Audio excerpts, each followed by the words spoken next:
Hey, this is Dominic, and this is your home for the cutting-edge conversations on optimizing your personal performance, lighting up your sex life, and living a purpose-driven life of your own design. These are the topics that Dominic and I have both struggled with in our own lives and still don't always get right. This is Bryan. Welcome to the Great Man Podcast. Over the course of your lifetime, you will encounter a select few people who will dramatically alter the trajectory of your life. John O'Connor is one of those people in my life.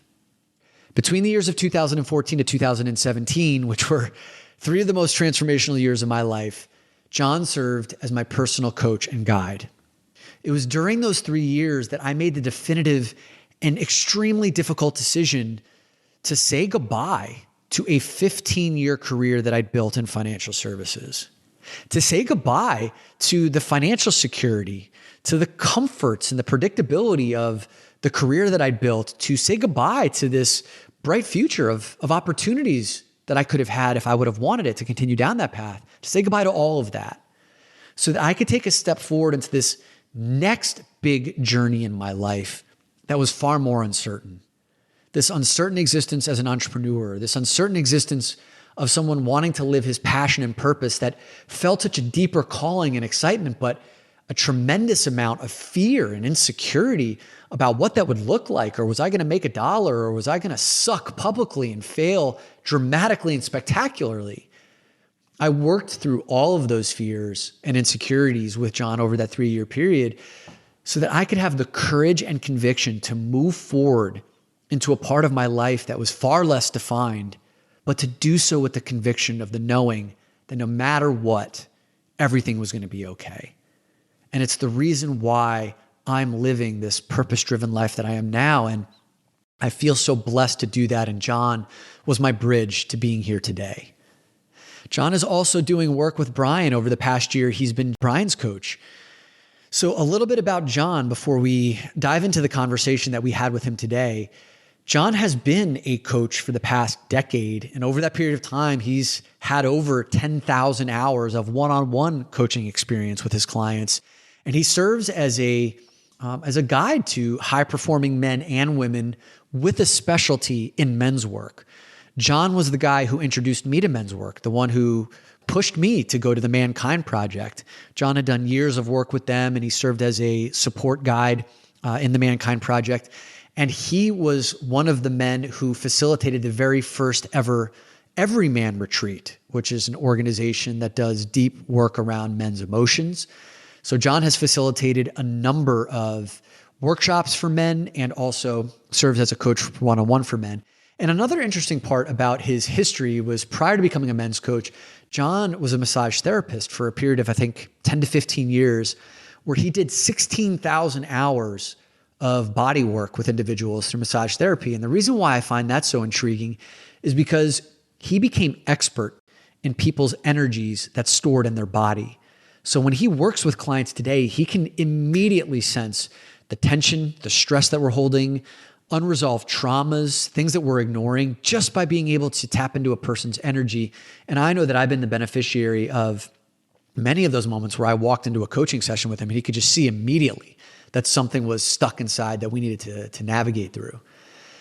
So we wanted to bring John, both Bryan and I wanted to bring John to you so that you could see some of the magic of work that he does. And this conversation today is going to be different than what we typically do in other podcasts where we don't have a defined agenda. We just sat down and did what we call a magic round, which is basically whatever's coming up for us in this moment, we go down that path. So this is going to be much more conversational in style. There's nothing that we're teaching you specifically.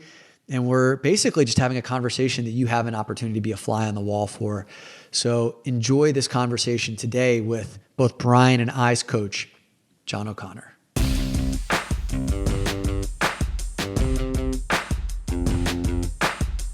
Apparently, Elon Musk wanted to have the word sexy spelled out in terms of the cars. So it started with the S, and then the X was the truck. The 3 was supposed to be named an E, but it was already trademarked, so we had to make it a 3. Okay. And now it's the Y. So his car lineup spells sexy. What's the Y? The Y is the new car that's coming out. It's like the 3, but a truck.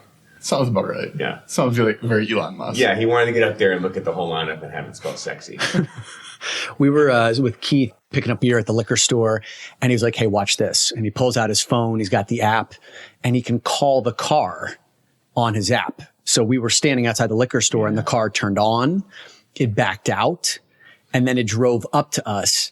Now, here's the thing, though. It wasn't like as smooth. It was really slow. It was going 2 to 3 miles an hour. No exaggeration. And there was another car coming up behind it that was beeping it. Right. So there's this car beeping, a driverless car. And then eventually it got fed up and started to go around.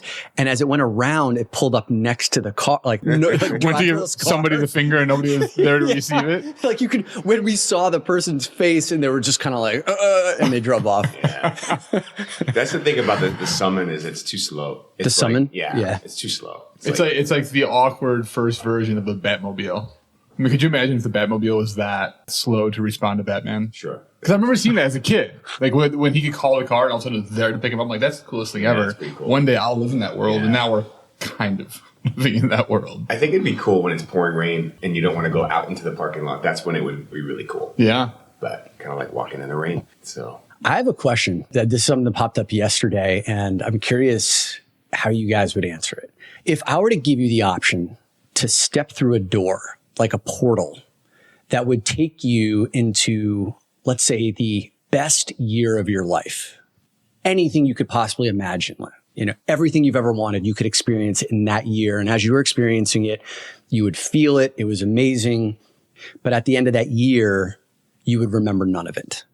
It would be gone from your memory, almost like as if you're sitting here right now, never having had that, but say you've experienced that before, but you can't even remember it. Would you step through that door and have that year's worth of amazing experiences if you could never remember anything? I mean, the first thing that comes up to me is no, because a lot of, when I think about the work that I do, it's utilizing the self and my experience and everything that I've done and embodying that in the work that I'm doing. So there's something about reflecting on the journeys, the triumphs, the defining moments, the breakdowns that give me the strength and the sense of self. Yeah. So it's like if I didn't, and it's interesting because I feel like I've had times in my life where that was my strategy, was I was just dissociating and disconnecting from everything that's happened so that I could live in the world, because there were so many things that I had unresolved. Yeah. But now at this point in my life, it's like almost the opposite. I'm going back and trying to integrate everything, because the more I can integrate all the shit and the drama and the breakdowns, the stronger and more empowered and more sense of self I have. Got it. Yeah. What about you, man? What comes to me are the annoying qualification questions of, well, if I experienced it with other people, could they remind me? Do I have photographs? Sure. Did I record? Did I create a top 10 podcast? And then all of a sudden it goes away, but it's still recorded. So. Okay. Great. So let's just say you lived a year's worth of time, and then at the end of that year, you would go right back to this present moment. So there are no pictures. No one else has had that experience with you. There's no reminders, but you lived that year, and then you come back to the present moment where you left off.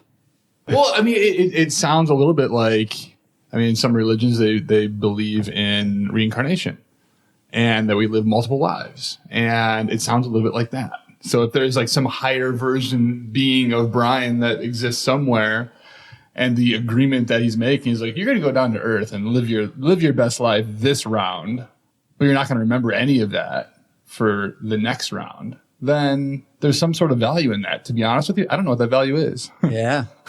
Well, it goes into the role of memory, and taking a look at Alzheimer's and sort of I don't know if you've ever been around someone who's fully in Alzheimer's who doesn't remember you. My grandmother had full blown Alzheimer's. She didn't even know who I was. Yeah. So it's sad. It is. Sad. But there was almost it was a new person that emerged. So, she was lighthearted and free, versus a religious, always making me say the rosary and telling me that my hand was going to grow hair because I had it down my pants all the time as a kid, stuff like that. So that's who she was before all that. Let the record show that John's palms my palms are clear. Yeah. I shave them every morning. And qualification question number 2 is, does that mean I give up a current year of my life because I was off living this other life? No. You're not exchanging. What brought the question up? What triggered you? Yeah. I'm grappling with the question because I think it actually lent a pretty profound insight into how much value we place on the present moment. Meaning, like, if I were to, for a year's period of time, go through an experience every day where I woke up and I was just like living my ideal life, meaning I had no obligations. All I did was the things that lit me up. There was never a concern about money. I could love the way I wanted to love. I'd be surrounded by the people I'd want to be surrounded by. I could go to all the places I've ever wanted to go to, and to experience bliss for 365 days in a row. But then to know at the end of it that that's actually not going to impact my future, nor is it going to be a part of my past because it's gone, then how do I actually place an emphasis on the power of the present moment? Because that's all it would really be. Once you eliminate it from memory or its ability to help you in the future, then all it is about stepping into that present moment. And for me, when I first thought about that, my answer was like, well, no, why would I want to do that if I can't build on that for the future, if I can't reflect on it to have the memory? But then this idea, and Bryan and I, you and I were talking about this before John came over, like really starting to go deeper on what it means to be present. And if I could have access to 365 days of amazing presence, even if it were gone from my memory forever, I think that I would opt into that. I was thinking about this yesterday, like the three groups of people I would want to ask this question to would be kindergartners, Buddhist monks, and hedge fund managers. I don't know why, but these are like the three groups that I would want to go out and ask the question to see, like, would kindergartners, because they're naturally more present than we are, at least at this age of their life, would they say that they would want that? What about Buddhist monks who are also like in the moment? And then hedge fund managers who I would say are probably, I don't know what kind of characterization to make about them, but more so about living towards the future and also reflecting towards the past. So I just think it would be like a really cool thought social experiment. Interesting. It's definitely one that makes you, you reflect, but I keep coming back to, can I hold all of my life and be present at the same time? Can I fully be present and kind of live in the richness of my experience developmentally, of who I am and the skills that I've developed? And that's an interesting one. Yeah. Is there anything that you feel that you want to forget, in terms of like things that you've experienced that you want to not remember? That's besides the video with the wife beater. What's that? Well, yeah. Well, because provide some context around that. So I was sitting across the street in La Panne Quotidienne, and my office where you and I met was 2014 through 2017 coaching. And I remember that first video you shot where you're like, hey, I want to start doing videos, and I'm like, great, why don't you do one and then bring it in? We'll take a look at it. And it was like Dom and his wife beater, and he had this thing where he'd be like, what are 3 things that you're going to, and he would use his fingers, up with 3. It was great. Dom's come a long way. Yeah, Dom's come a long way. And he's like, what do you think? And I'm like, dude, just keep working at it. Just keep working. Just keep. I distinctly remember when I showed that video to John, the restraint that he showed by not telling me how bad I sucked. Like I could see it flash across your face when I asked him, like, so what do you think? And I could see the truth flash across your face before you swallowed it. And you're like, I think this is a good first attempt. Keep going. Dominic's content has gotten a lot better. His wife beaters are exactly the same. Yeah, exactly. Well, I was listening to Jordan Peterson. He talked about how the fool is the precursor to the savior, in the sense of, like, if you look at the tarot deck, the first card is the fool, because every journey starts with the fool, starting something and looking like a fool and being willing to look like a fool.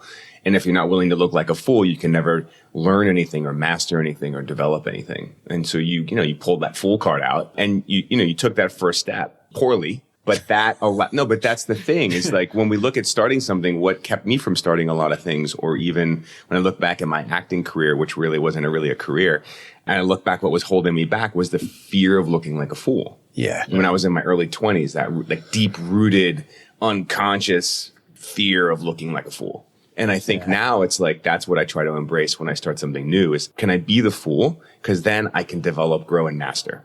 And you did that. And you pulled the fool card and you developed, grown, and now you're at the master level in terms of like your presentation and on stage and getting out there. Well, I can't tell you how scary that was for me to even just show you. You were someone who I trusted.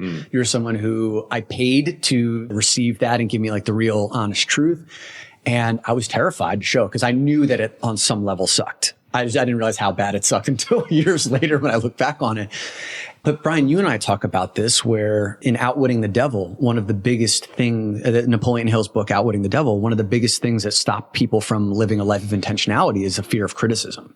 Big time. Right. And you and I have both gone through this transformation in our lives where we went from corporate people who then stepped into this world of thought leadership and now promote on social media. And it was scary for both of us, but we also seem to attract other people who are interested in doing that. And they're terrified to put that first post up, to speak their truth because of what if no one likes it? Mm-hmm. That's actually the biggest fear is not so much being attacked for your belief, but it's almost like putting it up and then there's no response whatsoever. It's crickets. I don't know. That was my biggest fear. I don't know what you feel. It still is for me. This is not something that I would say I've been cured of, or I've totally worked through. And it holds me back from a lot. I feel like life often we talk about performance on this podcast a lot, and whether it's sexual performance or work performance. And I have this strange expectation of myself that when I step into something new, instead of pulling the fool card, I have to pull the expert card. Yeah. Because if it's not expert, then to your point, Dominic, the criticism will come in spades. Yeah. And see, I told you so. And I was watching a documentary called General Magic. And if you haven't seen it, General Magic was a spin-off from Apple. And they were creating what was essentially the iPhone 15, 20 years before the iPhone ever came out. And it was a story about how they put this really great team together. And the guy that had this vision for what eventually would become the iPhone was a great visionary, put an amazing team together. I mean, this team is now CEOs of Adobe and CTOs of Twitter and creators of the iPhone. I mean, this whole team was an amazing crew.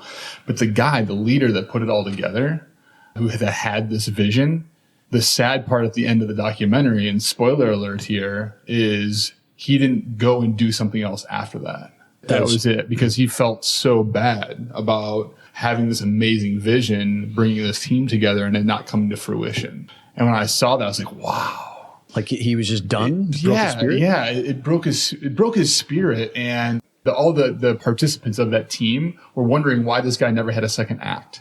Why did he never go and do the next thing? And so for me, when we talk about performance, it's both the initial criticism and then what is that going to mean for me if it is a failure? Is there a second act or not? And that's something I'm going through very much right now when it comes to the business I started and then eventually dissolved and everything else. So this fear of criticism comes from certainly the external and also the internal critic. I have a very unique bird's eye view into both of your workings, having coached both of you. But I just want to acknowledge you, Bryan, in terms of one of the struggles that I find I myself and most people have is this upgrading our self-image, right? And how we see ourselves in the present moment. And, you talk about fearing the criticism and not putting it out, but I've seen you actually do it, right? Where you felt the fear and took the action. And I don't know if the fear ever goes away, but I think the relationship between moving and fear, where for me, the fear would come and then I'd be frozen and I wouldn't take a step, so that I've seen a lot of things you've put out when you felt the fear before it, but you still took the action. And I think that sense of I'm someone who feels fear and takes action versus someone who feels the fear and can't take action. It's a constant reminder. And this year we already released a podcast about our themes for 2020. And my theme, John, as you know, is movement. Yeah. And part of that movement came from I wanted to move my body and be flexible and dance and feel in rhythm. But it's also a daily reminder for me, what do I need to move on? What is the thing that I'm avoiding, that I'm not doing, that I'm stuck on, that needs to be moved? And that has happened as early as January 3rd, where I was there's the thing that I need to move on. So I think before it was an unawareness of just this feeling of stuckness versus, okay, what's the next best step? Yeah. Yeah. I mean, there are aspects of fear that do go away, but my sense is you feel the fear and do it anyway. And I think that when that starts to incorporate in how you see yourself as someone who feels the fear and does it anyway, the fear becomes less and less significant. You feel it. It's oh, there you are. Yeah. Welcome. Hello, fear. Yeah. One of my mentors, Stephen Gilligan, he has these things called relational mantras. And we've talked a lot about this, where you feel the fear and you welcome it and you say, wow, isn't that interesting?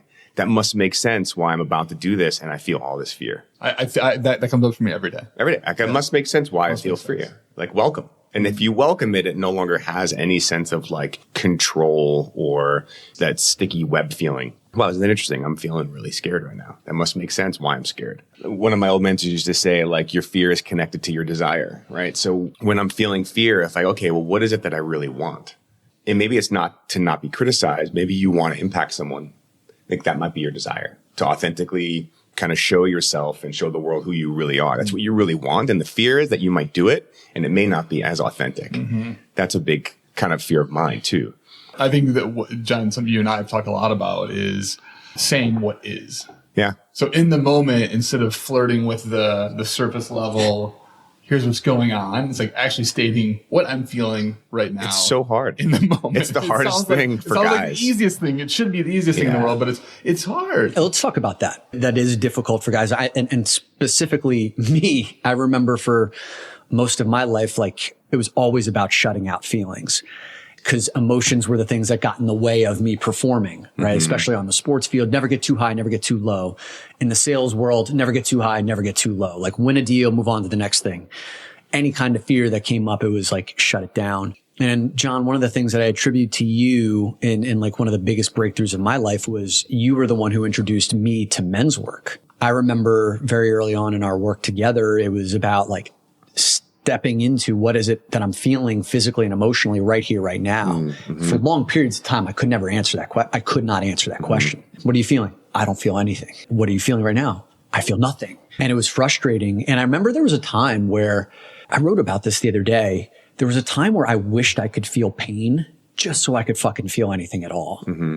And you know, the flip side of that is be careful what you wish for. Cause here I am years later and I can feel pain now. And now I remember why in certain respects, like I numbed that out. Cause sometimes it can be difficult. So it's deregulating, destabilizing, sometimes debilitating depending on the level of pain that I feel. Mm-hmm. But I wouldn't trade it to go back to where I was before. I think this is like the entree that I would love to kind of step into your world, John. I mean, you do a lot of work with men. You've been heavily involved in the Mankind Project. You were at the very first Everyman retreat facilitating it. And we talk about those two forums quite a bit here. Mm-hmm. Can you just talk a little bit about like your path, man, on the journey to finding men's work, what it did for you and also, how do you work with other guys right now? Sure. Just to capture something that you said and I think this is something that I've been working on a lot too, which is developing my skill set to relate to my emotional life. It's a skill, right? In terms of, can I hold what I'm experiencing and feeling? And I know, I mean, this year I'll have in October be 20 years since I got sober. Right. And I know that when I first got sober, I remember like I had very, very underdeveloped coping mechanisms around anger and sadness and fear and all these things. I didn't know how to handle them. So they came out in very dysfunctional ways. And so sober from what, John? At the time, it was mainly alcohol and marijuana. Those were my two kind of drugs of choice. Yep. And I did everything else under the sun. I never did heroin, actually, luckily. I never smoked crack. I never did any of that stuff. Okay. But I did the whole kind of like acid and mushrooms and that whole dabbling, exploring in my late teens and early 20s. But it was mainly alcohol, which I started very young in my, I think, 12 or 11. Vanilla extract, I think, was the first alcohol hit that I had. Vanilla extract? Yeah, I remember climbing up on the counter and drinking it. Not vanilla schnapps? Not vanilla schnapps. It was like vanilla I had no extract. idea it was a gateway drug. I've got some vanilla extract. It's like, I've got some in my cabinet right now. We can have a party, fellas. Yeah, right. I think there's alcohol in there. Yeah. But so how did I get into men's work?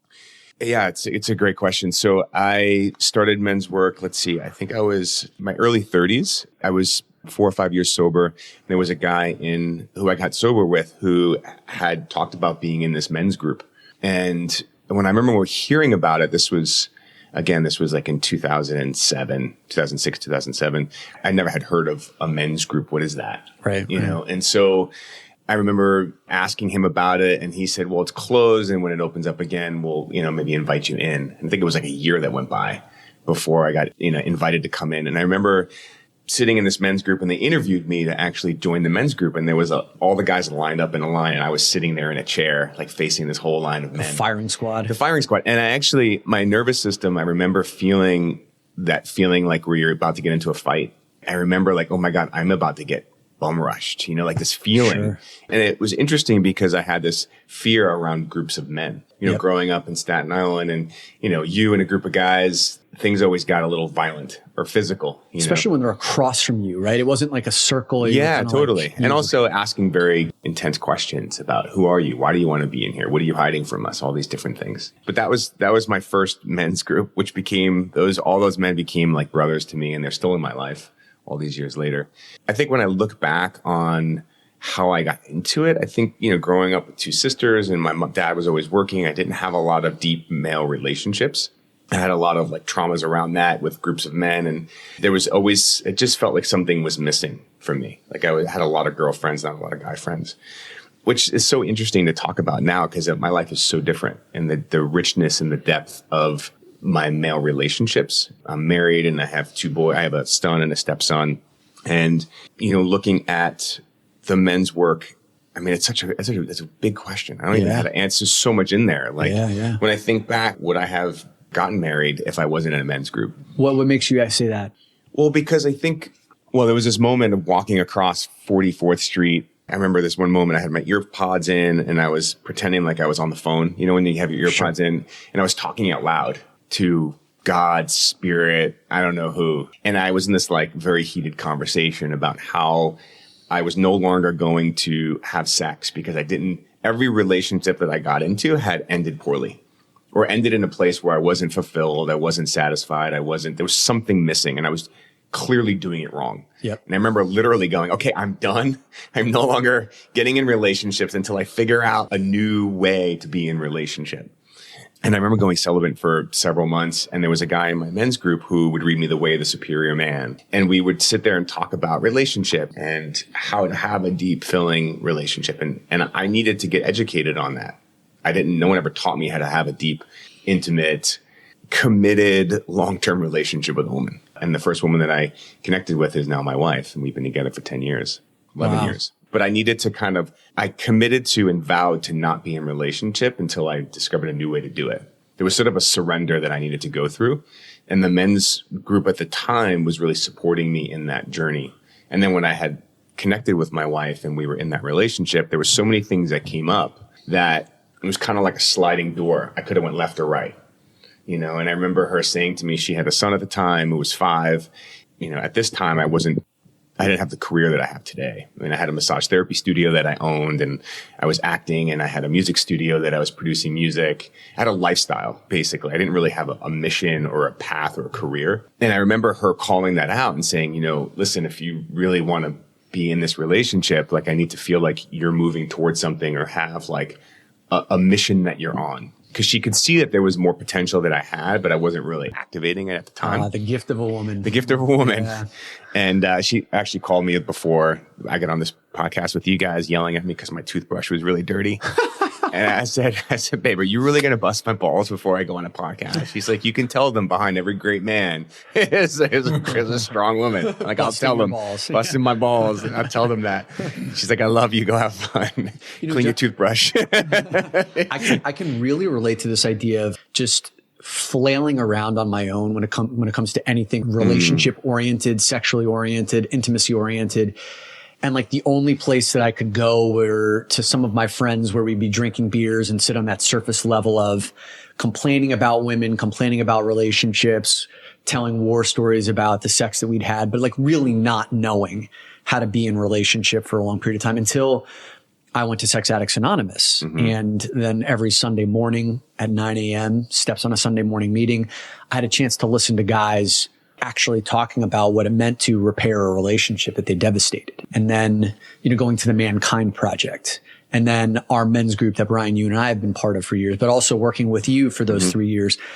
Most guys, and I know this was me most of my life, just like flail around on our own trying to figure it out. And it sounds like for you, the biggest turning point was being able to get supported from this group of men that actually showed you the way. Once you made the commitment that this is no longer the way I want to live. Yeah. Finally having proper guidance and support. Well, it was a container, right? I think that we as men need a community to heal, and also to see who we really are. You need to do that in relationship.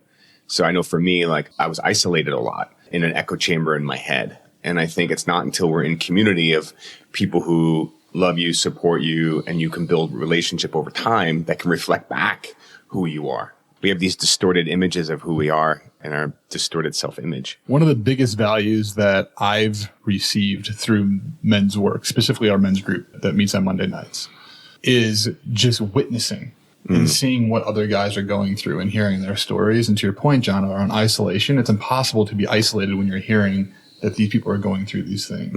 And it provides a data point or something to ping off of to say, so for Bryan, who wasn't very good at feeling, I could say, oh, that's how he's feeling. Wait a second. I think that's how I feel too. Mm-hmm. Isn't that interesting? Oh, I can feel that way. And it's okay to feel that way because there's 2 or 3 other guys here that I deeply respect that also feel that way. Oh, cool. So it's impossible when you're doing this men's work to be isolated. And if you would have told me 3 years ago that men's work, which I didn't know what it was, but that's the gateway to learning how to be in a relationship and how to be with a woman and to a lot of happiness, I would have pulled the bullshit card. Yeah. And you've come a long way since that first men's retreat at Racebrook. John, you were the first person that ever took me through a check-in. Like check-in emotionally. I'm like, I'm good. I'm good. I'm doing good. That's my check-in. Good is not an emotion. Actually, I would love to hear your reflections on, because like you had a chance to see both of us at the beginning of our journeys, right? Bryan back at the men's retreat in 2017, and then me whenever it was I came to you. 2014. Yeah. I'm just kind of curious, like who were we then in your eyes? And then like, who are we now?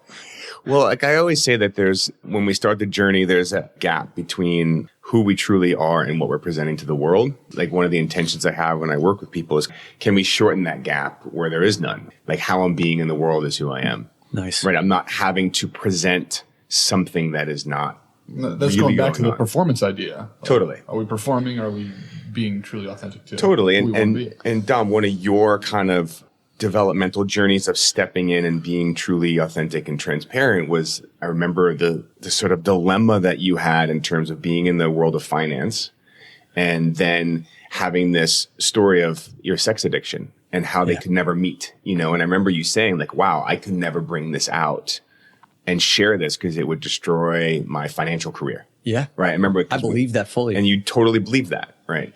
And, your journey has been, and then watching you do Discerning Dick and really owning that. People see you do that and they go, oh, that's Dom. He talks about dick stuff. But they don't realize what it took for you to get there. And I think that's a real challenge in our world, in our society today, is that we see people at a certain place and don't realize what it took to get there. 3 years every week, we were in conversation developmentally around that. Yep. So when people say like, how long is it going to take to get to the place that I want to get to? And I usually say like, it'll take as long as it takes. It may take you 5 years, it take you 5 months, but there is no set time limit in terms of developmentally, but it's usually 3 to 5 years. It was 3 years ago that you did your first men's retreat, and now it's 3 years later. And now look where you're at. Yeah. But how did Bryan occur to you 3 years ago when you first met him at the men's retreat? Like, what did you see in him? And then what do you see now? It's a good question. Going back to that barn, because it was interesting. We did that one weekend after the first Everyman retreat, the second Everyman retreat, right? That was the first one. It was the first one. I remember the first one? Yeah, it was the very first one. It was the week before. Right.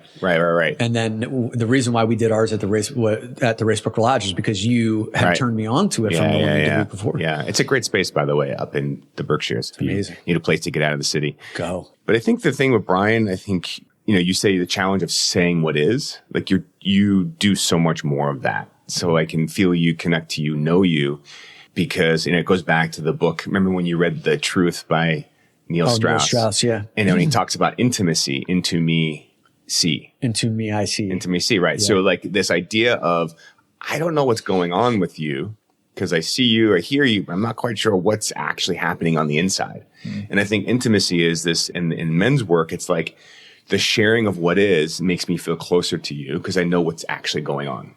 right? And I think for most guys, like there's a skepticism where it's like we hear something, but we're not quite sure what's really going on the other on the inside. Yeah. So I think you have so much more transparency and intimacy in terms of how you share and what you talk about. And I've really seen you integrate. You had, these two parts of you, right, that we talk about. The party that just shows up and soldiers on in spite of how you feel, right? Which in a corporate world, you kind of have to put your feelings aside and get the shit done, which you were great at. But I think you were trying to do that in so many other areas where you were just overriding how you were feeling and weren't taking that into account. Right. And I think that the biggest change for you is owning and validating you can call it your intuition or your gut feeling. And really starting to validate that. That's been a huge transformation. And you had that in I don't know if we can talk about where that came up, where you had gut feelings that you didn't then act on, which related to some. Let's talk about it. That's why. That's why I have to be mindful of confidentiality. Like when I'm here, it's okay. Yeah. Just give me a thumbs up or thumbs down. Like, don't share that. Don't do that one.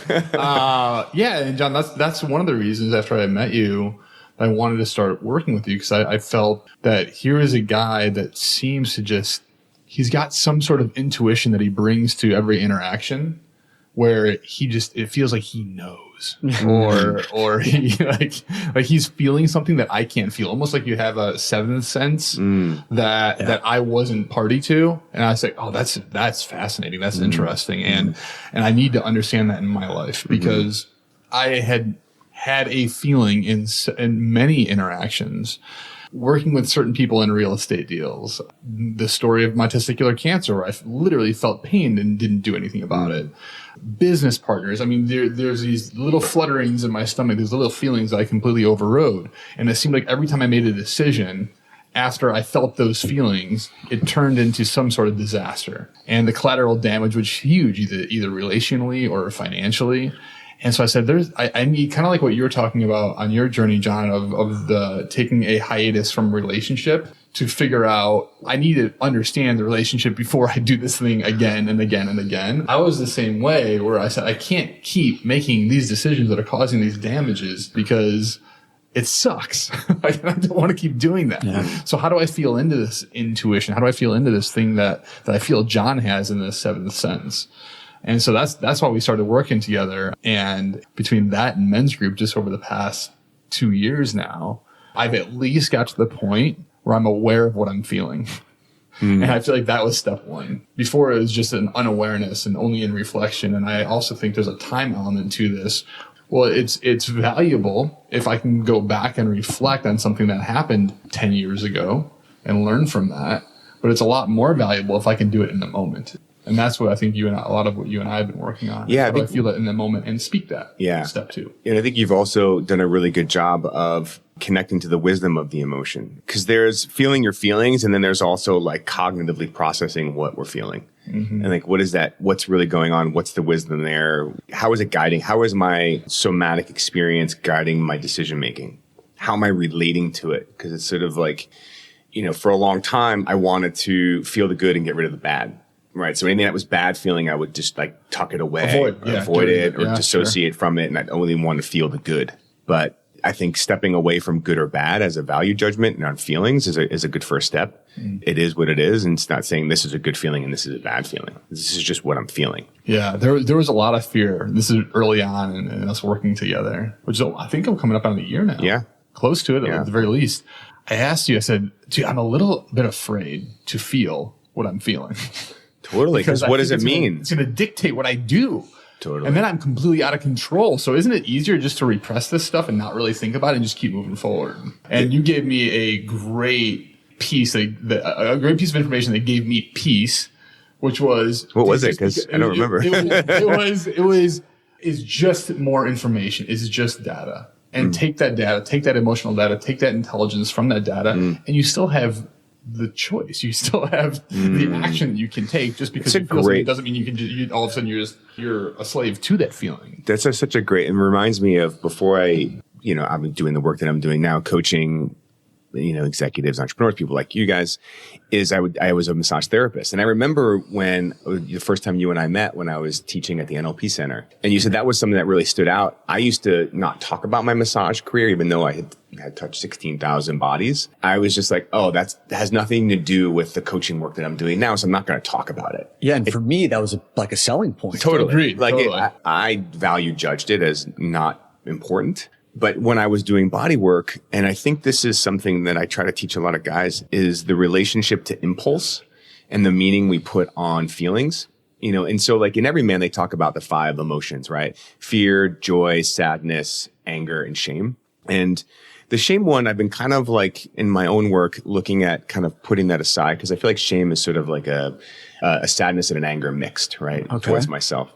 But it's sexual feelings, I think, is another thing that is a feeling. Sexual feelings, right? And we don't really talk a lot about sexual feelings, but I remember as a massage therapist, sure we do. Yeah, sexual feelings, exactly. One of our main topics. Right. In fact. But also, what does the sexual feeling mean? Yeah. And I remember being, as a massage therapist, I've worked on the Sex and the City girls, the Rockettes. I mean, there are many different people coming on my table, not coming, they weren't coming on my table, but I've never crossed the line. I think I dated one girl when I was just sober. She asked me out, so I didn't cross the line in that way. But I think the feeling of sexual energy and what that means. Yep. So like there were times when I was working on someone, they'd run sex energy and my body would get turned on. But what I would do is I would take that sexual energy and I'd ground it into the earth. And I wouldn't kind of like cycle it back into the person or have that affect the quality of my touch. Because it's very different when you have therapeutic touch. There's a quality when it turns sexual. And I think that for most guys is that when they look at a woman or a man or whoever they're sexually attracted to and there's like an energy, they think that means something. Yeah. That I'm supposed to now have sex with that person or pick that person up or do something physical. And I think for guys, like being able to feel sexual feelings without having a command on it. That was something you taught me. Yeah. It was, you asked me that question in that exact way. You said, when you feel sexual energy from a woman, do you feel commanded by it? And at that point in time, when we started our work together, the answer was yes. Yeah. Right. And I think a lot of guys can relate to this, where it's like heterosexual men who have a desire for women, I think universally can relate to the idea of being overpowered by a woman's. Oh my God. Like there's just nothing more beautiful, enlivening, also scary, frustrating, destabilizing, depending on, right? Like your ability to either engage with it or not. And as we're talking about massage specifically, I remember one of the things that blew my mind when I got to Sex Addicts Anonymous was how many men had troubled relationships with massage parlors, right? A lot of these guys would go in and get happy endings and like some of them drained their bank accounts on it. And what I ended up finding was it was almost like 2 kinds of men found their way there. Number one, they were never touched at all when they were a kid and they were craving touch. And so they went to massage parlors and then it also became sexualized for them. It was, there was no delineation between therapeutic and sexual for them. Yeah. Every touch is sexual. It's challenging. Yeah. And I think that's the other group of men who were inappropriately touched when they were younger. And so everything was like sexualized. Yeah. So when they went to the massage parlor, they went for that. Yeah. And I remember my parents, like they touched all the time. We hugged, they put their hands on my head, we kissed on the cheeks. And it was very clear the difference between a loving touch, a therapeutic touch, and then sexual touch was something very different. I had that healthy upbringing, but yeah, like you walking through your 16,000 hours with people, what you allowed me to see through that experience, John, was each person walks in with an energy, how their body is held, what they're emitting sexually or not, if they're closed or not. You can see that in an instant in someone when they walk in. And I've started to be able to see that over the last 4 or 5 years as I've been doing this work. I can tell when a woman walks in, is like her heart open, or is her sexual energy leaking, or is she aware of her sexual energy and she knows how to command it? Totally. Yeah, I mean, like you can see it a mile away. A mile away. Yeah, totally. Yeah, it's fascinating. There's a nuance here that I want to double down on because it's an important point. What we're talking about, there's at least 3 layers. And John, you use the word, I ground that sexual energy. I feel it too, because I think that I used to judge it as bad. Right. Like, oh my God, I'm feeling sexual energy and I'm touching the body. This is bad. So there was a judgment to it. Yep. Versus like, oh, this is just another energy. And there's no behavioral change on it. and there's still like a safety container where that person is safe and there's no change in the dynamic. But it's like, can I just hold it and ground it without it being something that I'm repressing? How do you do that? Like, what's the physical act of grounding? So it goes back to what grounding. I think all of us as human beings need to learn how to ground energetically. So the unconscious mind, the language of the unconscious mind is metaphor. So for me, if we just look at a picture of roots growing out of the base of our feet and our bottom of our spine, and just picture that and feel that, you can start to feel like the pelvic floor relax and you can feel your body release. So it's using the creative imagination to relax the body. So for different people have different metaphors that allow them to open and relax. Like if I picture a calm blue sea and I really kind of imagine that in my mind, I feel a sense of openness and peace, right? So the unconscious mind, as soon as we start to see images, the body responds. That's if you think about sexuality, if you think about a sexual image that turns you on, as soon as you see it, it's not like, oh, I'm about to get turned on. It's instant. Yeah. Right. Or, if we see an image of someone, doing something that triggers us, the whole entire nervous system reacts and responds. Yeah. So it's just, my old mentor used to say, riding on the natural tendencies of the nervous system. It's utilizing metaphor, having a practice that for you allows you to relax, open, feel a sense of release in the body. Because most of us are holding such chronic tension. We don't even know that we're chronically tense. That was the big aha I had when I was working on all those bodies, is that people didn't see how tense they were until they were relaxed. Then they had contrast. They're like, oh my God, I didn't realize how tense I was until now I'm like, oh, I feel amazing. So for me, like the grounding, as you're talking about these visual images, I'm just thinking of an example of at the gym, there's this one woman who's just fantastic. And she always wears like a different, vibrant outfit. She's stylish. She's beautiful. And every time I see her, I feel this surge of energy in my body, and it comes up like, I feel it in my crotch, in my stomach, and I feel it like a tightness in my chest. And so this grounding, the way that I visualize it, it's almost like I could see electricity in those parts of my body, my torso. And then as I breathe it in, you taught me this, like I send it down through my legs. And for me, I can see the electricity kind of, it's not dissipating, but it's like connecting to the ground. Yeah. And I can now feel my feet in contact with the ground, and I'm like charging the floor below me. Whereas all I could feel before was what was going on in my stomach and my chest. And now I can actually feel my legs, my feet on the ground. Because when something that energetically powerful happens, like even standing on a stage about to go to speak in front of a couple hundred people, I could also feel that same surge of, and it's, hits me in my head. And so that breath to send that energy and to see it, like I have to see the brightness go through my legs and hit the ground before and now I'm here again. Yeah. Your relationship to the ground is one of the most important relationships, and developing a relationship with the earth underneath your feet. And Boyesen talks a lot about, he's someone I studied with in terms of like stage presence and that feeling the opening of your feet. And we used to do this thing where we'd step on a giant rock to open up the base of our feet. So we'd start to sensitize the bottom of our feet so that when we are on stage, my mind is in my feet. I'm feeling the connection to the earth, like that powerful connection of feeling grounded. When someone's like in their head, when you think about someone in their head, what are some of the behaviors that come to mind? Pessimistic, maybe. It heavy. Feels like heavy. You can't, I can't actually feel them. Right. You can't feel them. Sometimes they're boring.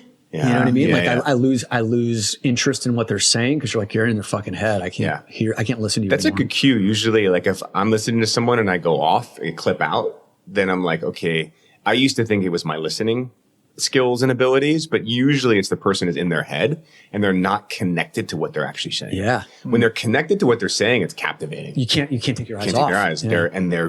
And when I think about someone grounded, I feel relaxed and open in their presence. Right on. I feel a safety. Okay. So that safety is with John Wineland and the coaching that in the workshop that I did with him for the past 8 or 9 months, working with women, feminine partners, a trustability as a masculine man is directly correlated to our ability to ground. He constantly focuses on stand in your space, feel your feet, breathe deep into your belly breaths, not chest breaths. And there'll be a woman in front of you practicing, let's say, some seductive thing that whatever she's feeling in her body.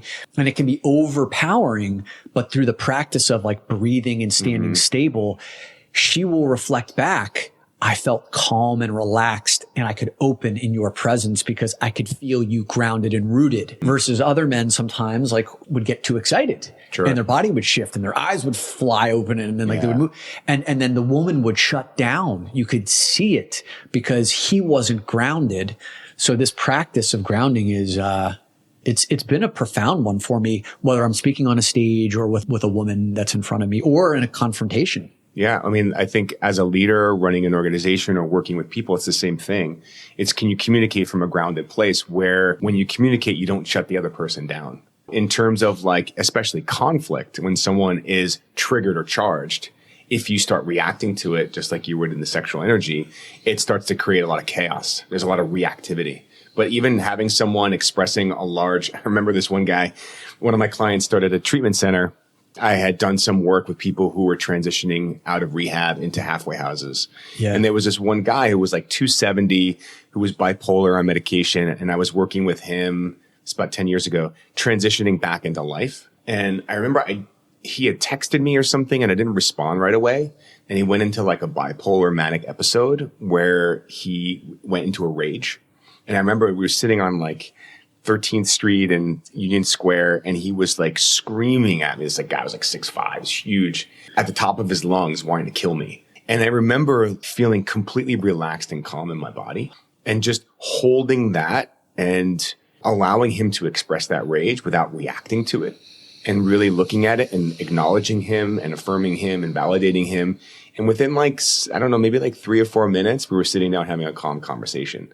But if I had gone into like a fear posture, it may have kind of continued to trigger and fuel the fire. But just holding that space of being able to hold someone's rage, which I think from a men's group perspective is one of the skill sets you learn, is can I hold someone else's highly triggered emotional state? Dude, you just reminded me of a story from the Mankind Project. There was something happening at this event where it seemed like it was a cheesy moment. There was a facilitation that was going on that I think like myself, I was disconnected because it seemed cheesy to me. And I could see there was a number of guys feeling the same thing. And then all of a sudden, in the middle of this exercise, whatever was happening, a guy stands up and he goes, "This is fucking bullshit." And the guy who was facilitating was deer in headlights. Did not know how to react to that, right? And the guy was crimson in the face going, "This is bullshit." And one of the seasoned facilitators steps forward and he goes, "Thanks for sharing that. That must have taken some courage. What's bullshit?" And the guy who had screamed was destabilized in that moment because he was like, I expected to be met with a confrontation, not like a welcoming of this energy. And the guy was like, "I don't see the point in this. This is stupid. This is cheesy. I feel like I'm wasting my time." And the facilitator ended up allowing that energy in and getting it to a place where he was like, how many other people felt the same way? I raised my hand, a number of others. He's like, "Look, you brought something useful into this room.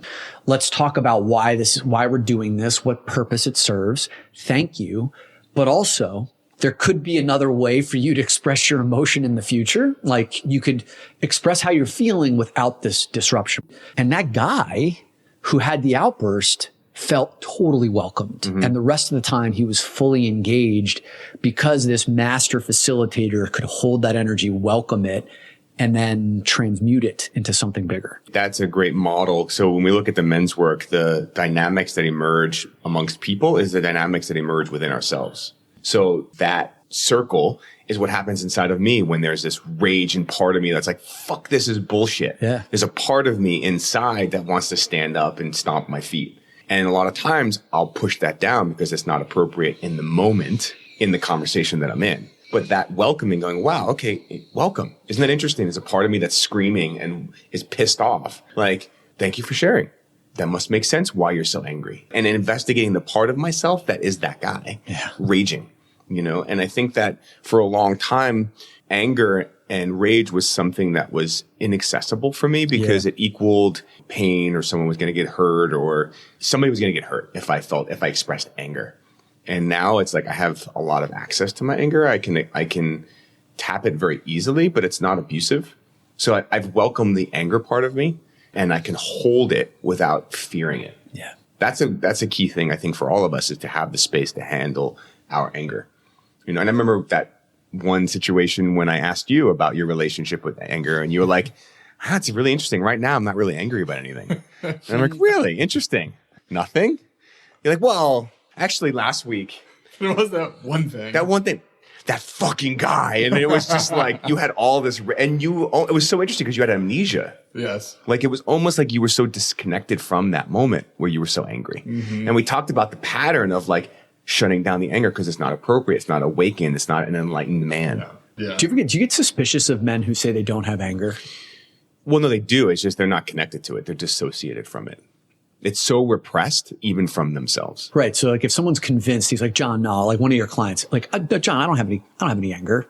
Like what is your reaction to that? And then I usually start poking the bear, right?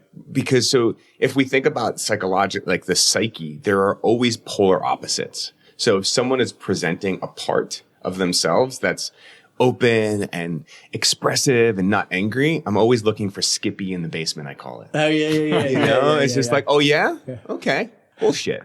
Where's the guy that you've hidden in the basement? You've locked him away and you've thrown away the key. Skippy in the basement. He's in there, you know? And part of it is, I think for a lot of people, and for myself included, is this kind of reclaiming all of the parts that I've deemed negative, bad, not who I am, not who I want to be, like calling them all back in. The shadow. I have to welcome everything home if I'm going to developmentally grow and feel whole, right? And I have to own all of the deepest, darkest parts of myself. I have to be able to hold that capacity. I mean, Jung talks about that. Like, if you don't own the shadow owns you. You're not integrated. Yeah. And it's really hard because it's the shadow. It's like, I can't see it. And a lot of times I need other people to spot it for me and help me facilitate through that process because it's in my blind spot. I consciously cannot even. And I remember sometimes hearing it and then not hearing it. Like someone would say it and I'm like, I have no idea what you just said. It sounds like gibberish. Like I literally can't even understand what they're saying. Yeah. The book I'm reading right now is called The Erotic Mind by Dr. Jack Morin. And your sexual fantasies harbor such amazing clues to the shadow sides that we've buried, because our sexual fantasies oftentimes are the places that we can remedy these unmet needs of ours or healing these pains of ours. So, you know, in the book, there's a lot of examples of, let's say, men who have fantasies about dominating women oftentimes can come from a period of time in their life early on in childhood where, let's say, their mother was emotionally overbearing. And there's like a way of remedying that. Or people who may be into bondage. Like there's a way of like reclaiming your power by choosing to be fully surrendered in those moments. And I can speak personally, like a lot of my own sexual fantasies, I always made wrong. I didn't think I was allowed to have them. There was something like weird about them, but going through and listening to, no, these actually harbor clues as to the shadow sides of me that actually needed nurturing, needed care. And this is my way of getting it, has allowed a certain level of acceptance and a dropping of judgment around that part of me. That's huge. Well, you were kind of threading the sexual desire of having insight and this wisdom in the sexual desire, you know? And I think that theme of really looking at everything and getting curious and wondering, like what is that showing me? What is that teaching me? There's more here than I realize or understand. Well, it seems like the exact same thing we were talking about with just emotions. Now we're using the proxy of sexual desire or fantasies to learn something new and to be made aware of. You know, having a 16-year-old stepson and recognizing this idea that I know everything at 16, you know, there's this real sense of like, what I know is what I know. And this is the truth. I get a firsthand view of that. But I think at this age, at 45, I'm trying to teach him that there's more that you don't realize is connected to. And there are a lot of variables. And just keeping open to like, what else am I not seeing or understanding or realizing? There's more going on here. And what I think is the cause or what I think is the root or what I think is the reason is probably one of many variables. That's the big thing too. Is like when people say, oh, the reason why I'm not in a relationship is because when I was younger, my dad, blah, blah, blah, blah, blah. And that's like a red herring. Yeah.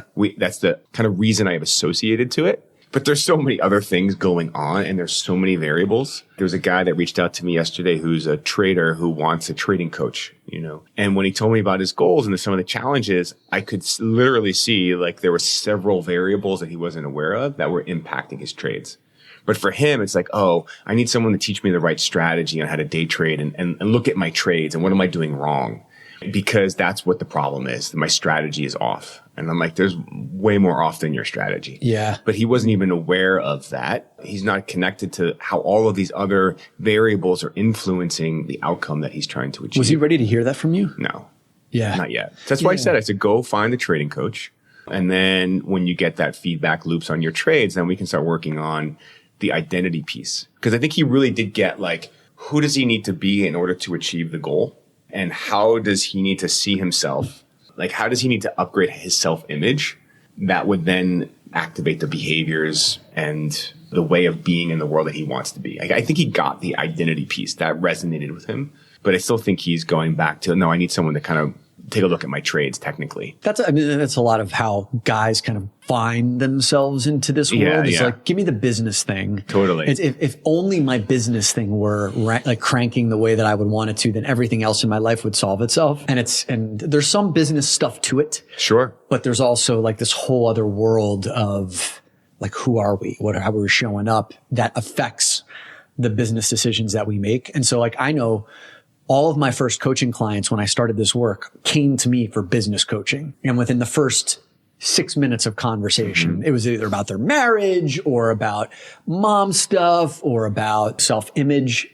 And it's usually those are the biggest areas of gain. Most guys have never talked about that with anybody. Yeah. I'm curious, John, what as you mentioned business performance as being one entry point into doing some of this work, coaching or men's work, whatever it may be. I know for Dominic, for sure, maybe even you, John, that it was an addiction and going through the AA or going through Sex Addicts Anonymous that maybe kickstarted you into this work. What else do guys come to you for? What is it that they're looking for when they come to you? To me specifically or to men's work in general? Let's say men's work in general. Well, so I ran one of the open sources for Everyman in August, me and Dan McCombie. 60 guys that came for the retreat. I took one of my clients there for you. Remember? Oh, yeah. I'd love to talk about him later. Yeah. He was a very fascinating gentleman. What was really interesting was there was a large amount of men there who came from all different entry points. So in the men's, we talk a lot about portals. Like, how do you drop into the deepest part of yourself? So when I look at like the portals to the men's work, there was one guy who was reading Men's Health magazine and his horoscope said, this month, put down the booze and go to an Everyman retreat. And so he went to an Everyman retreat. Right. And he's like, oh my God. Give those the marketer credit. Yeah. I was like, nice. It's like my horoscope told me to come here. And I'm like, wow. Okay. And then there was a 65-year-old priest who came. Priest? Yeah. Who was a pastor, was an amazing gentleman whose wife, he's a married priest. I think it was a Methodist or there's one where you can marry. Pastor. He's a pastor. Yeah. He's not a priest. It's not a Catholic church. It's more, yeah. His wife actually signed him up. He had no idea what he was coming to. So women generally bring men into the work. That's a big one. That's a big piece. Yeah. I have a guy I'm working with now who runs 5 different companies, and he was sharing with one of his mentors this overwhelm, and he was really destabilized. And he said, listen, you need to go talk to John, and that was an entry point to my work. People are in overwhelm, or they're feeling a lack of spark, or they've hit the goal, but they're not feeling the way that they thought they were going to feel, or they're making some sort of transition or shift from one successful endeavor to another, or trying to launch something in the world.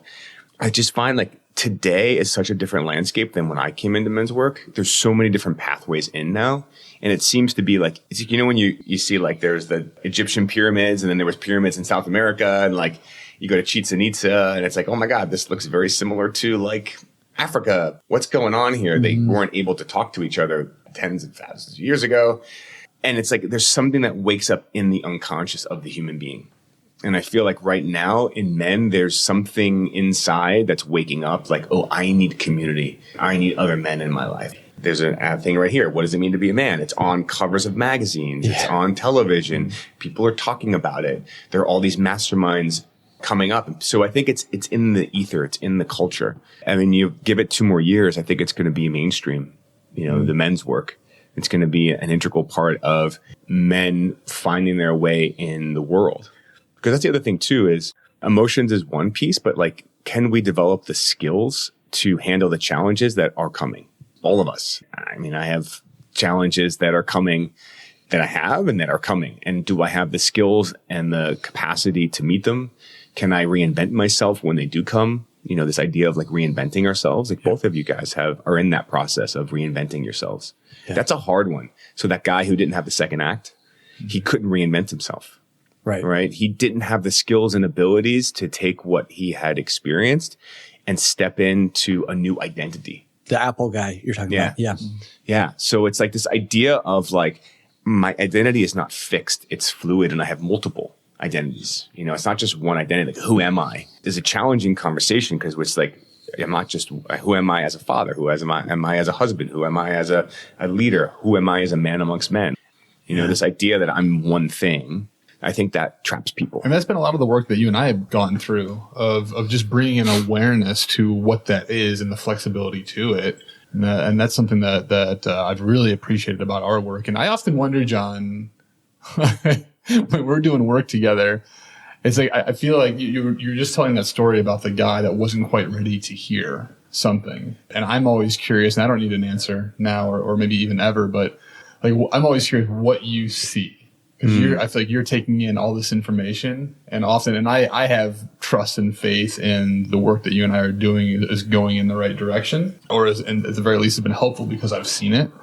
And I'm also curious at the same time, like, what else has John got back there? Like, what else? What else is getting there? Well, I think it's a great opening to when you're in a coaching conversation. It's what you bring to the conversation too. I think a lot of people come to a coaching relationship thinking the coach is supposed to do all the work.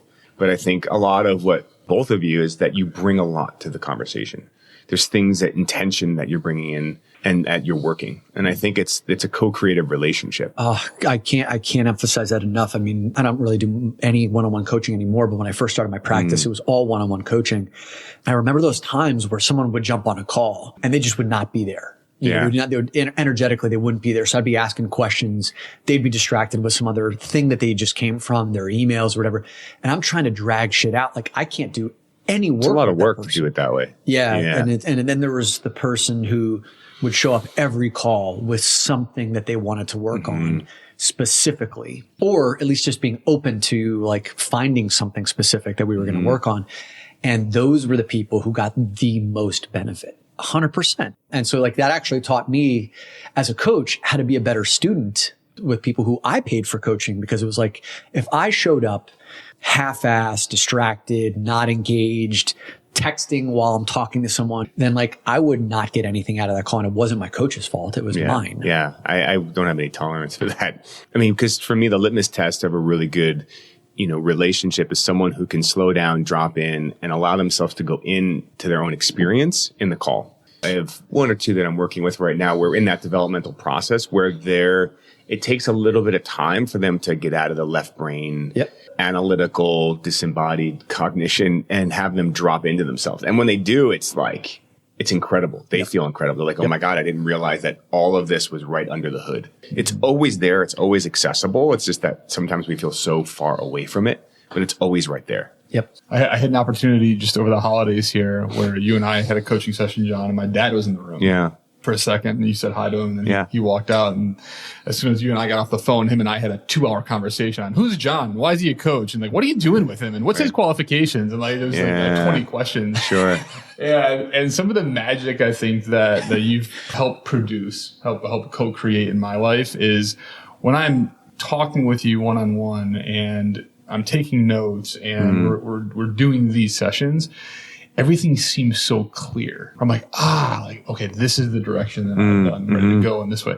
And then I find myself trying to explain that to somebody like my dad afterwards. And I'm like, this is really hard to explain in words with someone that hasn't done that work. And I often try to do that, to explain it. And so even on this podcast, maybe I think actually one of the beauties that I've seen emerge in this podcast is you've been able to explain some of that work that you've done. And I'm hopeful that anybody listening to this can start to get a sense for that. And that should be a goal, to be able to create an experience when you're speaking with someone that they can be clear. Are you someone that when you talk to people, like it's very difficult for them to articulate clarity in who they are and what they want?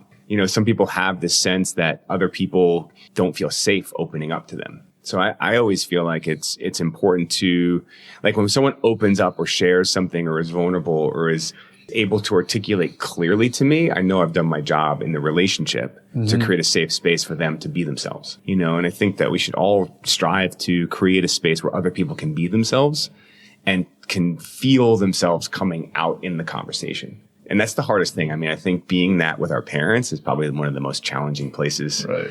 It's actually the ultimate training ground. Yeah. Because you know, bottom line is like, you want your dad to be a certain way. You want him to accept and understand everything that you're doing and why you're doing it. And you want him to rub your head and say, good job, Bryan. I'm so proud of you. And like with my family, you know, with my mom and some of the health issues that she's been going through, I want her to accept all of this science and all of this research and like to change all of her behaviors that she's done her entire life to get healthier in certain ways. And I've recognized that like, I'm actually being selfish. I'm actually being disconnected from what's going on inside of her when I'm trying to force feed in a way that she just doesn't receive. And what that's taught me over this past year is like, my mom's language is love. That's it. Yes, there's room for rationality and logic, but like, if I communicate through love, she just wants to be seen and understood and felt. And through that mechanism, anything is possible. And I've seen her make extraordinary changes when I've showed up as love versus this militant, here's how you execute on the pills you need to take and the supplements and this ketogenic diet. I believe any man who can lead his family can lead anywhere else. Like if you can successfully lead your parents, your kids, your spouse, whatever, then you can lead anywhere because you really have no organizational authority in those other contexts with your family. Like they can reject you and you still are going to be their husband or son or father, whatever it is. And if you can still influence them, that's fucking power, man. Yeah, I get put on my knees many times with my son when I try to influence him. I imagine that's another one of those. Yeah. Usually it's resorting to like, hey, let's go get ice cream if you do this, this, and this. Yeah. So I saw a video the other day went viral where the Pope was like, I saw that. Yeah. So you see that he's shaking hands and a lady like grabbed his arm, like kind of pulled him back. And he gave her a no and like slapped her on the hand because she was hanging on to him. And I thought it was so cool. Like she was clearly in the wrong. She shouldn't have been grabbing the Pope as he was going by. And it didn't matter because the next day he had to apologize. The Pope said, I'm sorry. He said, you know what? Like I'm human and sometimes we lose patience. Yeah, sure. And I thought that was just by itself just such a powerful lesson. We're like, he maybe wasn't really in the wrong, but still was open to like the apology. But that wasn't right. That wasn't a great thing. But it was very human. It was very like human. If you grab me, right? Yeah, I'm going to have a reaction. Right. Yeah. I don't think he should apologize for his human reaction. Well, I imagine I'm not a father. I'm not a parent, but I imagine, John, when you say you go get ice cream, I imagine there's another reaction you would love to have. But it's like, man, I'm out of my patience. Like, just get the ice cream and take care of it. I wonder what would happen if that same situation happened, but it was a guy who grabbed him and he smacked the hand. Would he still have the same apology? Huh. Yeah. I don't know. Because he's like, I think because he said something about not being violent against women or something. I think he made it about like not being violent against women. I don't think he realized who grabbed him. I think he was just hitting whatever hand wouldn't let go. Right. Very interesting. Well, John, this has been great, man. I'm glad we did this in person because I know the digital piece is challenging sometimes. Yeah. You know, doing like podcasts, like virtual. It's nice to be in person. Absolutely, man. If anyone who's been listening here is like really inspired to kind of find out more about you and want to do some work with you, what's the best way of doing that, man? It's a good question. I think just john@johno'connell.com is my email. They can always email me. Yeah, I'm always open for conversations. Is that your website now? Is it johno'connor.com or is it Guiding the Shift? It's johno'connor.com. Cool. Yeah. I haven't looked at it in a very long time, so I have no idea what's up there. It's one of the things with my business is like, someone said like, you're the best kept secret. All of my work has been referrals. I don't put myself out there. This is like the first podcast I've done in like 3 years. No shit. Yeah. Yeah. I haven't done a podcast. I've only done like 2 or 3, I don't do many public facing things like this. You do a lot of retreat running. Yeah. I do a lot of, like in-person process oriented stuff. I love. Yeah. I'm doing this year is one of my themes is being more kind of taking what I'm doing and breathing it out into the world more. Yep. Versus doing it in closed containers of retreats and one-on-one work and trainings. I'm doing a lot more trainings this year, but I'm putting more content out there, just sharing what I'm doing. Hopefully it helps and impacts other people. Yeah. Well, I know it's helped us. Well, yeah. For sure, yeah. man. Thanks, man. Thanks for having me on. Bryan and I wanted to thank you for the ratings and reviews that you leave us. We read every single one of them, and they're so helpful in helping us to understand what resonates with you and helps us determine which topics that we use in the future. So if you found this episode to be of particular value to you, will you please leave us a rating on Apple Podcasts so that we know that this is the kind of topic you want to hear more about? And it also helps other prospective listeners to figure out where they can dive in first. Thank you.